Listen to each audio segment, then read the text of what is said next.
on this guitar today, and what's going on with this guitar is the fretboard screwed up. Now in the last video I talked about it a little bit. What happened is somewhere along the line it's not perfectly level. The center seems to be decent, but the outside edges around the whole length is a little bit lower than it should be to match the radius. And so I've already pulled all the frets out, and now I need to go ahead and re-level this fretboard to fix it. But the problem is, I got a bigger problem than that, and that is my fret slots. So I'm using different fret wire than I've been using before. I started using EVO fret wire, made from a different company than where I usually get it from. And I'll be probably using EVO in all my builds from now. So this will be the fret wire that I use on pretty much everything. But I don't know if the fret wire tang on the EVO is different than what I've been using. But when I slotted this fretboard, I slotted it. It's been a while now since I slotted it, before I started using EVO.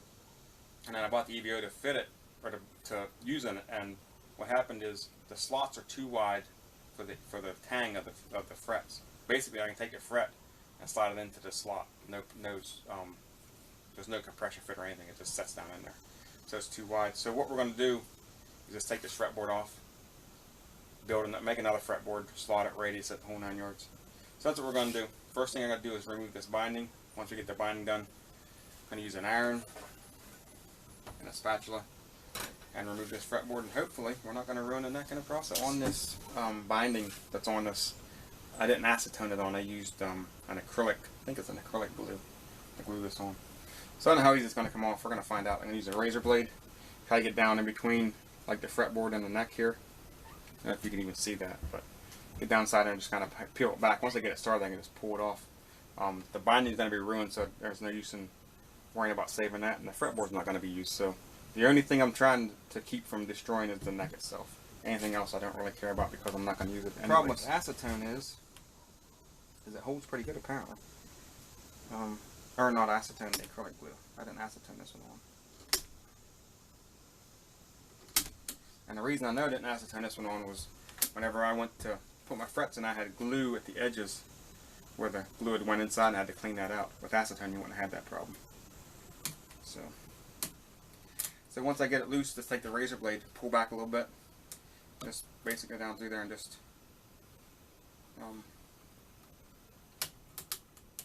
do that number there. You can see it coming off.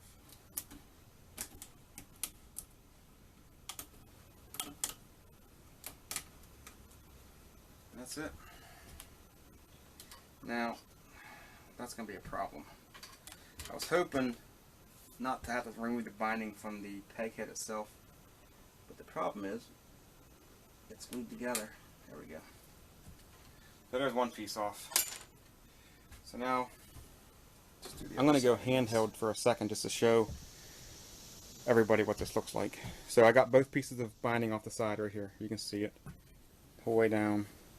I left that piece on the back. That's no big concern. And on the other side, same thing. You can see that channel. And what that is the thickness of the binding sitting in there like that. So when you pull that off, you got that little lip of however thick that is. 1/8 of an inch or whatever that is. So you got a little lip there.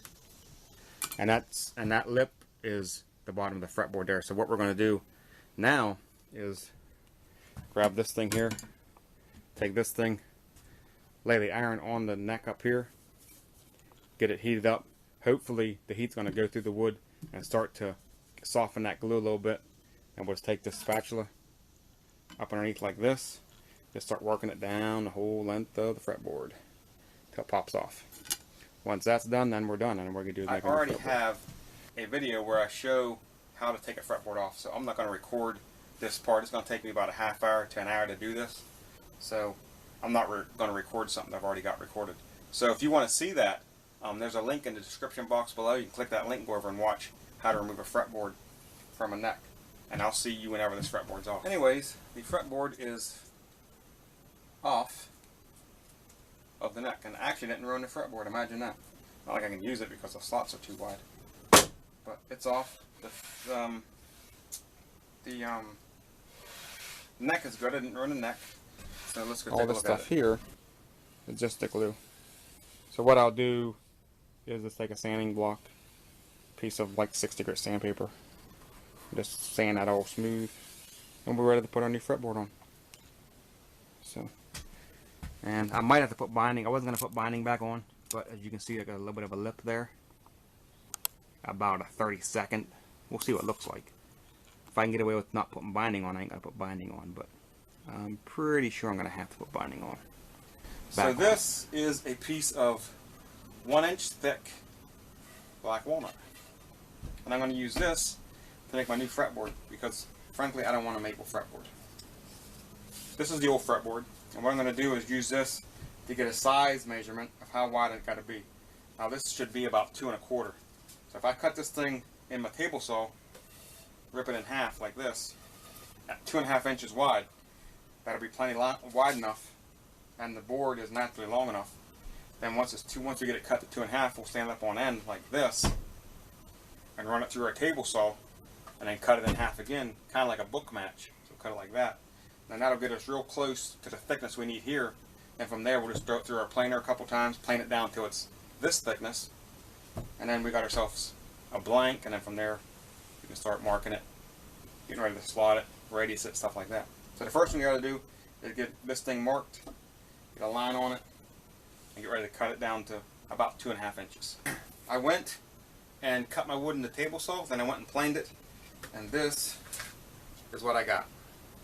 So that is 7/64 of an inch, which is just a smidgen thicker than a quarter. So that's where we want to be at. That'll be perfect. And I made it longer than the original fretboard. The reason I did that was on my planer, for whatever reason, I don't know why, and I've been trying to figure it out. But whenever you run it through the planer, it takes more out of the end right here. You can't really see it, you can just feel it.